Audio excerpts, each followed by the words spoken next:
ಒಂದೇ ಲೊಕೇಶನ್ 7 ಪಾತ್ರಗಳು 1 ಗಂಟೆ 30 ನಿಮಿಷದ ಸಿನಿಮಾ. ಆಕ್ಷನ್ ಸೀನ್ಸ್ ಇಲ್ಲ, ಪ್ಲಾಟ್ ಟ್ವಿಸ್ಟ್ಗಳಿಲ್ಲ, ಬರೇ ಮಾತುಕತೆ. ಆದ್ರೆ ಈ ಮಾತುಕತೆ ಇನ್ಕ್ರೆಡಿಬಲಿ ರಿಯಲ್. ಇದು ಡೇ 8 ಆಫ್ 50 ಡೇ ಚಾಲೆಂಜ್. ಇವತ್ತಿನ ಸಿನಿಮಾ ದಿ ಬ್ರೇಕ್ಫಾಸ್ಟ್ ಕ್ಲಬ್. ಇದನ್ನ one of the best films of 1980s ಮತ್ತೆ ಬೆಸ್ಟ್ ಹೈಸ್ಕೂಲ್ ಫಿಲ್ಮ್ ಅಂತ ಕನ್ಸಿಡರ್ ಮಾಡ್ತಾರೆ. ಮಕ್ಕಳ ಮೇಲೆ ಪೋಷಕರ ಹಾಗೂ ಸೊಸೈಟಿಯ ಪ್ರೆಷರ್ ಬೇರೆ ಬೇರೆ ರೀತಿಯಲ್ಲಿ ಹೇಗೆ ಅಫೆಕ್ಟ್ ಮಾಡುತ್ತೆ ಅನ್ನೋದನ್ನ ಈ ಸಿನಿಮಾದಲ್ಲಿ ಸೆರೆ ಹಿಡಿಯಲಾಗಿದೆ.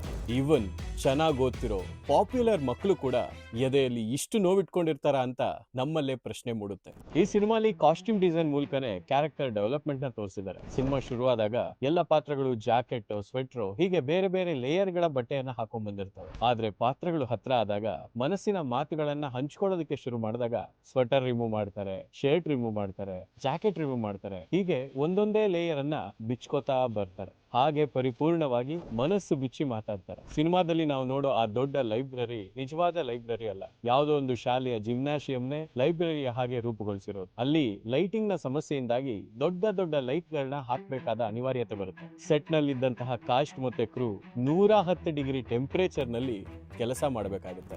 ನೀವು ಈ ಸಿನಿಮಾನ ಈಗ ಆಲ್ರೆಡಿ ನೋಡಿದ್ರೆ ಹೇಗನ್ನಿಸ್ತು ಅಂತ ತಿಳಿಸಿ. ನೋಡಿಲ್ಲ ಅಂದ್ರೆ ಜಿಯೋ ಹಾಟ್ ಸ್ಟಾರ್ ಅಲ್ಲಿ ಅವೈಲೇಬಲ್ ಇದೆ, ಈಗಲೇ ನೋಡಿ.